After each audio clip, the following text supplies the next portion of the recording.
guru. Mudhof, hi-nya domir mutasil sebagai mudhof ilaih. Jadi Allah hadirkan tadi penguasa yang jahat itu. Fayakhuduhu, lalu dia mengambil hartanya. Fayakhuduhu maluhu minhu, ya. Jadi maknanya lalu dia mengambil hartanya.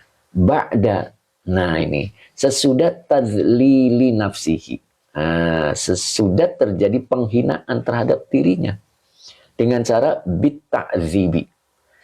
Nah, ini azzaba yu'adzibu ta'zibi. Jadi bitta'zibi, ya, dengan cara penyiksaan gitu ya.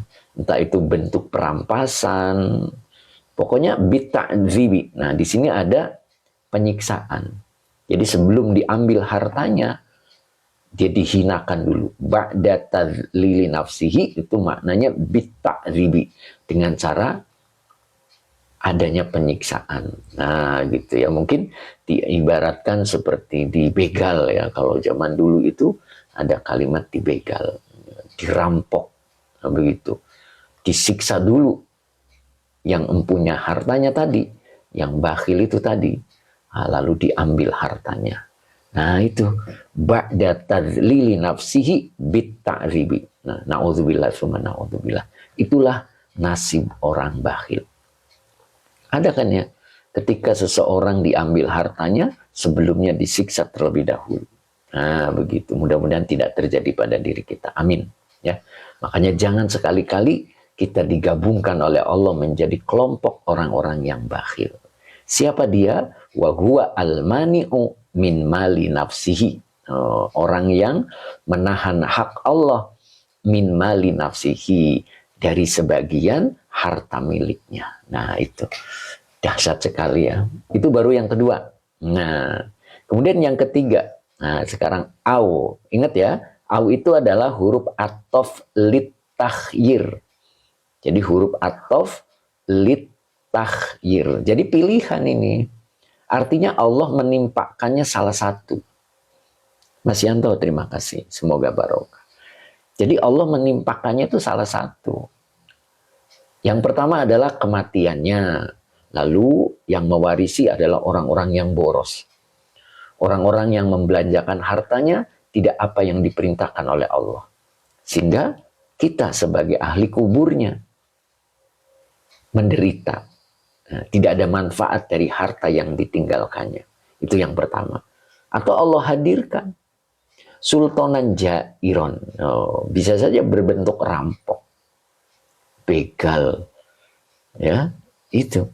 Sehingga diambillah hartanya, sesudah itu disiksanya.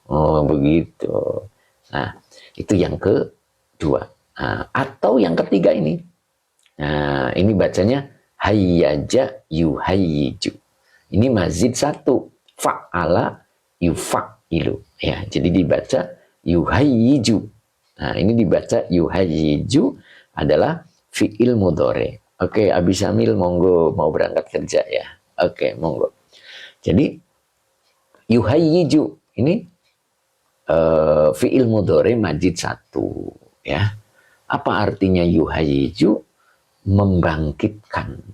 Nah, makanya di sini ai yuharriku. Nah, yuharriku. Ya, yuhayyiju. Yuharriku itu artinya merubah ya. Bu Nani, terima kasih Bu Nani Malik ya. Semoga barokah. Oke, Bu Nani. Depok ya. Bu Nani Depok ya. Oke, istiqomah ya Bu ya. Nah, ini harroka yuharriku. Ya. Asli artinya nih menggerakkan, merubah, gitu ya boleh. Siapa? Allahu. Nah, ini fa'ilnya Allah. Lahu, kepadanya. Nyahnya kembali ke al-bakhili. Ya, al-bakhilu ya, orang yang bakhil. Jadi Allah membangkitkan untuknya, boleh begitu ya. Apa yang dibangkitkan oleh Allah? Nah, maka ini dibaca maf'ul bih. Ya, dibaca maf'ul bih. Jadi dibacanya syahwatan gitu. Syahwatan. Nah, jadi Allah bangkitkan untuk orang yang bakhil adalah syahwat. Syahwat. Nah, di sini ada kalimat. Kalimat setelah isim yang bertanwin maka sebagai naat. Nah, kalimat setelah isim yang bertanwin adalah naat. Maka ini dibaca majid satu. Af'ala yuf'ilu. Kalau domirnya hiya berarti tuf'ilu. Maka menjadi tufsidu. Nah, begitu. Tufsidu fi'il mudhari dengan fa'ilnya hiya. Nah, hiyanya kembali ke syahwatan. Nah, begitu. Jadi tufsidu apa artinya? Ia akan merusak. Oh, gitu. Alaihi alanya huruf jar, hinya domir mutasil sebagai majrur padanya. Baru di sini dibaca maf'ul bihnya. Mala. Nah, mala itu maf'ul bih yang dinasabkan dengan fathah. Wa huwa mudhof. Hu-nya domir mutasil sebagai mudhof ilaih. Tufsidu alaihi malahu. Ini kalimat. Nah, kalimatnya ini sebagai naat dari syahwatan. Maka diartikannya yang. Begitu ya. Jadi Allah membangkitkan gitu syahwat. Nah, gitu ya. Atau Allah menggerakkan untuknya syahwat. Ya, syahwat itu keinginan. Ya. Yang keinginan itu, gitu kan, syahwat itu akan merusak alaihi padanya malahu hartanya. Oh, gitu. Jadi orang kalau bakhil itu muncul banyak-banyak keinginan-keinginan yang ternyata keinginan itu akan merusak hartanya. Ya, tahu-tahu investasi bodong lah, begitu kan ya. Macam-macam itu akan muncul. Ya. Hayyaja yuhayyiju juga bisa diartikan muncul ya. Gitu. Jadi akan apa namanya? Bangkit, tumbuh gitu. Keinginan-keinginan yang keinginan itu akan merusak padanya hartanya. Oh, subhanallah. Begitu ya. Itulah orang bakhil. Maka di sini dalam tafsirnya fitil kasyahwati. Kenapa dibaca asyahwati badal dari lafad tilka? Karena tilkanya adalah majrur dari fi. Ya, jadi fi huruf jar, tilka isim isyarah sebagai majrur. Oh, Bu Haji, alhamdulillah. Bu Haji bisa ngasih bunga sekarang ya. Berarti udah bisa, subhanallah. Kemarin belum bisa gitu ya. Alhamdulillah, berkah Bu Haji ya. Semoga Bu Haji, ya Bu Haji Ipah ya. Alhamdulillah, Masya Allah. Luar biasa nih. Bu Haji ini semangatnya luar biasa. Oke, terima kasih. Oke, semoga barokah ya Bu Haji ya. Oke, Dendo juga sudah hadir, alhamdulillah. Kadafi, oke. Bab apa Ustaz? Babnya bab 7. Makolanya bencana yang akan ditimpakan yang ketiga kepada orang yang bakhil. Nah, terima kasih Ulaya ya. Adalah Allah akan membangkitkan. Nah, di sini tafsirnya yuharriku. Jadi Allah merubah-rubah, menggerak-gerakkan. Nah, jadi harroka yuharriku itu merubah-rubah ya maknanya itu. Ya, jadi kalau pakai tasdid itu maknanya banyak. Ya. Jadi makna banyak, makna kasir namanya.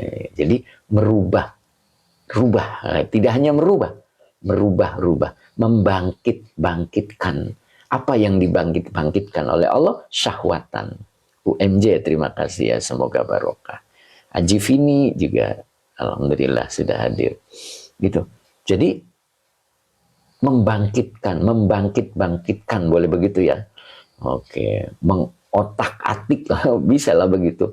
Syahwat, keinginan yang seperti apa? Nah itu, ternyata keinginan yang dibangkitkan oleh Allah itu adalah tufsidu alaihi malahu. Jadi keinginan itu akan merusak padanya.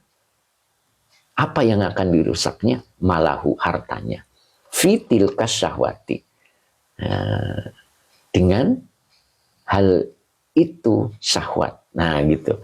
Jadi syahwatnya itu sifatnya keinginan itu sifatnya keinginan yang akan merusak hartanya, tapi dia tidak menyadarinya. Itulah lembutnya Allah ya, ketika akan menyiksa, ketika akan menimpakan bencana kepada orang bakhil, tidak terasa gitu ya. Etik plus. Assalamualaikum Pak Ustadz. Monggo ya, itu subhanallah, itu lembut sekali sehingga dia tidak merasa bahwa dirinya sedang digerak-gerakkan oleh Allah ya. Yang gerakan-gerakan itu akan merusak hartanya. Yang dilihat itu keuntungannya ya, keuntungannya itu. Itulah orang bakhil. Muncul seperti itu karena dibangkitkan oleh Allah syahwatnya. Nah itu ya, lanjutannya. Oke, Bu Neni terima kasih. Ini yang keempat. Ya, tadi yang ketiga ya. Jadi yang ketiga itu Allah bangkitkan syahwatnya. Yang syahwat itu adalah tufsidu alaihi malahu. Nah gitu. Kemudian yang keempat. Nah yang keempatnya adalah au. Nih, au adalah huruf ataf litakhir. Jadi kalau au itu pilihan. Kalau tidak ini, ini. Kalau tidak ini, ini. Itu au namanya. Jadi tidak terjadi semuanya. Jadi salah satunya akan menimpa pada dirinya. Nah di sini au. Nah ini dibacanya yabdu. Yabdu. Berarti fi'il madinya bada yabdu. Ghaza yaghzu. Nah itu ada di buku saya rumusnya ya. Jadi bada yabdu. Nah, apa itu? Yabdu itu apa? Muncul, tampak, timbul juga bisa artinya. Seperti itu ya. Kalau makna di kamus itu timbul ya. Atau muncul juga begitu. Nah, jadi fa'ilnya mana? Fa'ilnya adalah huwa. Begitu ya. Fa'ilnya adalah huwa. Gitu. Jadi muncul, begitu ya.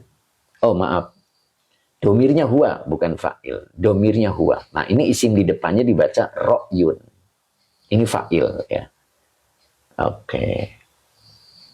Jadi ini dibaca ro'yun. Jadi yabdu lahu ro'yun. Ro'yun itu maknanya ide. Pandangan itu ide. Jadi ide akan muncul lahu padanya. Nyanya kembali ke al-bakhilu. Jadi ide itu akan muncul kepada orang yang bakhil. Nah, begitu ya. Maka di sini dalam tafsirnya ai. Nah, ini tafsir daripada yabdu.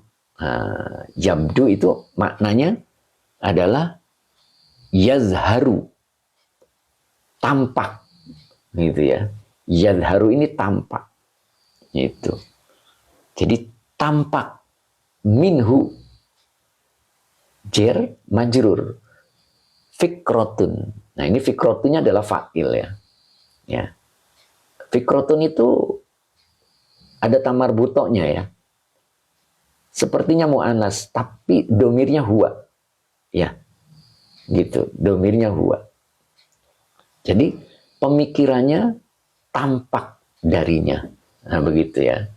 Ingat ya, pikiran itu akan dipengaruhi oleh penglihatan dan pendengaran. Pak Cik, terima kasih Pak Cik, Masya Allah. Saya baru sapa Pak Cik ini, kayaknya lagi sibuk beliau ya. Alhamdulillah hari ini bisa menyimak ya. Oke. Nah, terima kasih, semoga berkah. Oke ya. Jadi pikiran itu akan dipengaruhi oleh apa yang dilihat dan apa yang didengar. Apa yang dilihat dan apa yang didengar akan dipengaruhi oleh hati. Dan hati akan disinari oleh akal. Dan yang mampu memahami Al-Quran adalah akal. Gitu. Makanya akal itu nurun fil qalbi. Akal itu adalah cahaya yang mampu menyinari hati. Itu. Jadi kalau akalnya tidak memahami Al-Quran, maka hati akan disinari dengan yang lain. Sehingga Apa yang mempengaruhinya? Apa yang mempengaruhinya itu sinar yang masuk pada hatinya. Kalau sinar yang masuk pada hatinya itu adalah bukan sinar Al-Quran, maka yang dilihat, yang didengar, tidaklah sesuai dengan syariat. Dan yang terpikir, pastilah tidak sesuai dengan syariat. Karena pikiran itu sangat dipengaruhi oleh apa yang dilihat dan apa yang didengar. Dan gerakan manusia itu diawali dengan pemikirannya. Nah itu, makanya di sini ro'yun yang dimaksud adalah fikrotun, pemikiran. Ya, nah orang yang bakhil itu pikirannya akan muncul, kayak gitu kan, lahu gitu ya. Jadi pikirannya akan muncul kepadanya, pandangannya akan muncul kepadanya, idenya akan muncul kepadanya. Apa ide yang muncul? Fi binain. Ya. Fi binain. Bina itu apa? Bangunan. Ya. Dia akan muncul ide membangun. Nah, gitulah ya, istilahnya begitu. Au imarotin. Au imarotin. Ada ide, muncul ide membangun atau meramaikan begitu ya, dengan cara dibinain, membangun. Au nahwihi. Ini aunya huruf atof. Nahwi maktuf dari matuf alainya binai. Nah, gitu ya. Dengan membangun atau selainnya. Fi arodin. Nah ini. Ini fi-nya huruf jer. Kemudian arodin majrur. Dan di sini bacanya naat. Dibaca khorobin. Ya. Di bumi, begitu ya. Khorobin, khorobin itu maknanya rawan apa ya? Rawan bencana. Gitu. Rawan bencana. Jadi dia muncul ide, gitu ya. Ini makna fisik dulu ya, makna lahiriah dulu. Muncul ide, muncul pemikiran untuk membangun atau untuk meramaikan dengan cara membangun atau lainnya, begitu ya. Di bumi yang rawan atau di tanah yang rawan bencana. Begitu. Atau bisa saja maknanya muncul ide, ya, ide investasi misalnya ya, tapi dalam hal yang berisiko tinggi. Gitu. Jadi dia berani invest dengan yang berisiko tinggi itu, muncul ide-ide itu. Ya. Ternyata ya, fi ardin khorobin ini diartikan fasidatin. Fasidatin itu apa? Merusak ya. Gitu. Sehingga ini fa-nya atop. Ya. Jadi cepat prosesnya. Fa-nya atop. Ini dibaca yadhabu. Yadhabu itu lenyap. Ya. Fihi, fi-nya huruf jar, hi-nya domir mutasil sebagai majrur. Jadi yadhabu fi'il mudhari dengan fa'ilnya huwa. Lalu ia lenyap. Fihi dalam invest itu, dalam membangun itu, malahu hartanya. Ya, gitu. Nyambung ya? Nyambung ya, ini panjang maknanya. Ya. Jadi orang yang bakhil itu dia akan muncul gagasan, muncul ide, ya, pikirannya tampak olehnya gitu kan, untuk membangun atau meramaikan ya, dengan cara membangun atau selainnya pada atau di tanah yang rawan bencana. Ya, fi ardin tidak mesti diartikan tanah, tidak mesti. Ya, misalkan ada penawaran gitu kan untuk kerjasama lah, misalnya begitu ya. Ada penawaran untuk kerjasama. Oke, ada arti lokasi. Oke, boleh ya. Oke, Mbak Intan diulang ya, insya Allah. Jadi misalkan, oke saya ulang dulu ya, biar nyambung ini. yang juga ya memahaminya karena panjang. Nah, jadi yang keempatnya itu adalah au yabdu lahu ra'yun. Yabdu ini fi'il mudhari. La-nya huruf jar, hu-nya domir mutasil sebagai majrur. Nah, kemarin ada pertanyaan Mas Edi ya, saya ingat.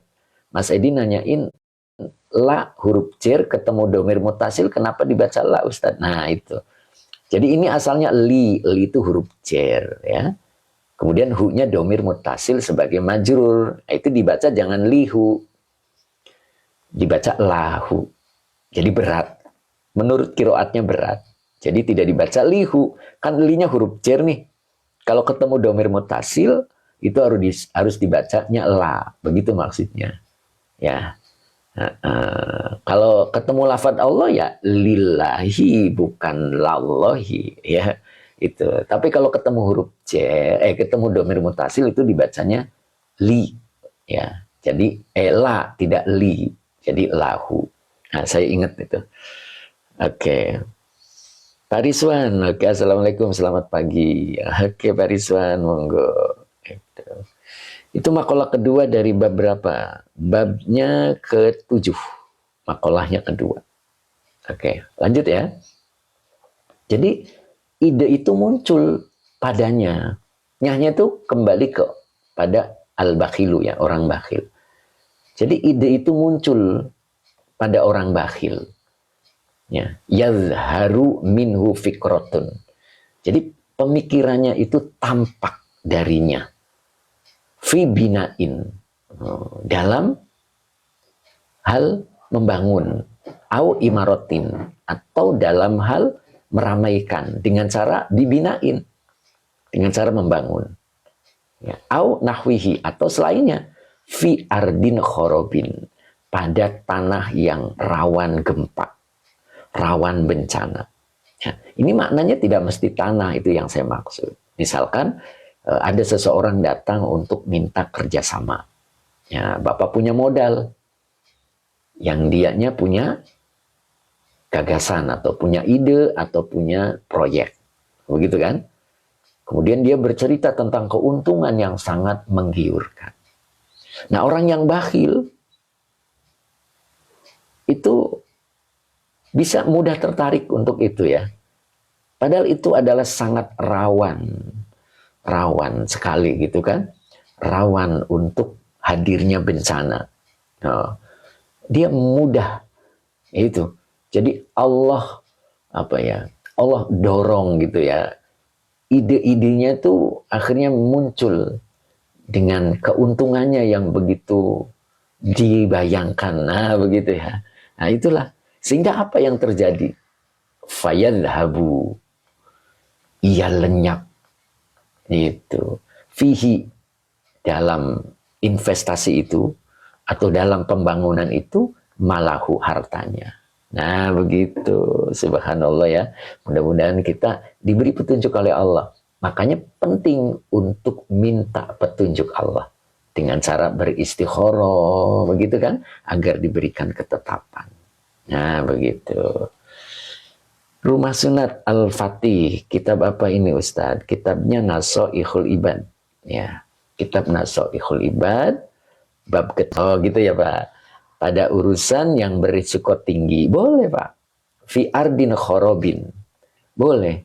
Pada urusan yang berisiko tinggi, yang jelas fasidatin, merusak, akan merusak gitu ya. Dia berani sekali gitu ya. Artinya, oh ya itulah. Allah itu kalau mau merusak harta orang bakhil, caranya ada aja itu. Makanya di sini Allah timpakan 7 macam bencana. Begitu ya. Nah itu. Beda dengan orang yang tidak tergolong bakhil. Dia